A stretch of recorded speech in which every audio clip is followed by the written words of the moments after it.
మిత్రులందరికీ నమస్కారం. ఇటీవల 2024-25 ఆర్థిక సంవత్సరానికి సంబంధించి కాగ్ రిపోర్టు అసెంబ్లీలో ప్రవేశపెట్టడం. అందులో కాగ్ రాష్ట్ర ఆర్థిక పరిస్థితిపై తీవ్రమైనటువంటి కామెంట్స్ చేయడం జరిగింది. ఏమిటా కామెంట్లు? రాష్ట్ర ప్రభుత్వానికి ఆర్థిక క్రమశిక్షణే లేదు, రాష్ట్రానికి ఆర్థిక స్థిరత్వం లేదు, ఆంధ్రప్రదేశ్ భవిష్యత్తు అంధకారమందురం, ఆంధ్రప్రదేశ్ భవిష్యత్తు చాలా గడ్డుకాలంగా ఉంటుంది అని కాగ్ తీవ్రమైనటువంటి వ్యాఖ్యలు చేయడం లేదు. దానికి ఎస్టాబ్లిష్ చేసుకునే ఉదాహరణలు ఇచ్చింది. అందులో ప్రధానమైన అప్పులకు సంబంధించి 2024-25లో బడ్జెట్ ఎస్టిమేట్లో 68,743 కోట్ల రూపాయలు అప్పు చేస్తామని బడ్జెట్లో చూపించడం జరిగింది. ఎంత? 68,743 కోట్ల రూపాయలు. కానీ చివరికి సంవత్సరం చివరి నాటికి యాక్చువల్స్ వాస్తవంగా ఎంత అప్పు చేసింది గవర్నమెంట్? 81,071 కోట్లు. అంటే 16%. అనుకున్న దానికంటే 16% అప్పు ఎక్కువ చేసింది. అదే సమయంలో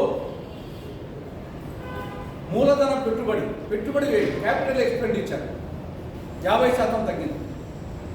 అప్పేమో 16% తగ్గింది, మూలధన వ్యయమేమో 50% తగ్గింది.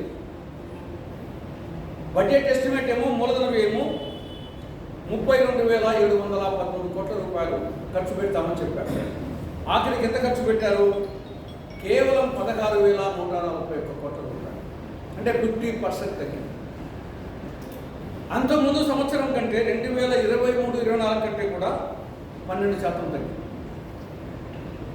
ఇక మూడవది కేంద్రం నుండి గ్రాంట్. 2024-25 బడ్జెట్ ఎస్టిమేట్లో ఏం చెప్పారు? కేంద్రం నుంచి 30,333 కోట్ల రూపాయలు గ్రాంట్ వస్తుందని చెప్పారు.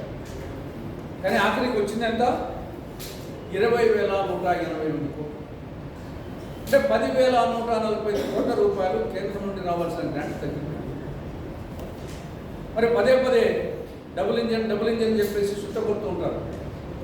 మరి డబుల్ ఇంజన్ అన్నప్పుడు అనుకున్న గ్రాంట్ కంటే 10,000 కోట్ల రూపాయలు ఎందుకు తగ్గింది? మరి దీన్ని డబుల్ ఇంజన్ అనాలా, లేకపోతే ట్రబుల్ ఇంజన్ అనాలా, డబ్బా ఇంజన్ అనాలా, డొక్కు ఇంజన్ అనాలా, ఏమనాలి? మరొక ముఖ్యమైన విషయం, వేసర్ మీన్స్ ఓవర్ డ్రాఫ్ట్. మొత్తం సంవత్సరంలో 365 రోజుల్లో 357 రోజులు రిజర్వ్ బ్యాంక్ దగ్గరికి చిప్పబట్టుకొని బిచ్చాందేగి అని పోయి చేబదులకు ఎప్పుడు పోతారు? ఇది లేని పరిస్థితుల్లో పోతారు. గతంలో కాంగ్రెస్ ప్రభుత్వ హయాంలో సంవత్సరంలో ఒక్కరోజు కూడా ఓవర్ డ్రాఫ్ట్ పోని సందర్భాలు ఉన్నాయి. ఒక్కరోజు కూడా సంవత్సరంలో. అలాంటిది ఈ గవర్నమెంట్, చంద్రబాబు గవర్నమెంట్ 365 రోజులకు గాను 357 రోజులు రిజర్వ్ బ్యాంక్ దగ్గర చిప్పబట్టుకుంటుంది.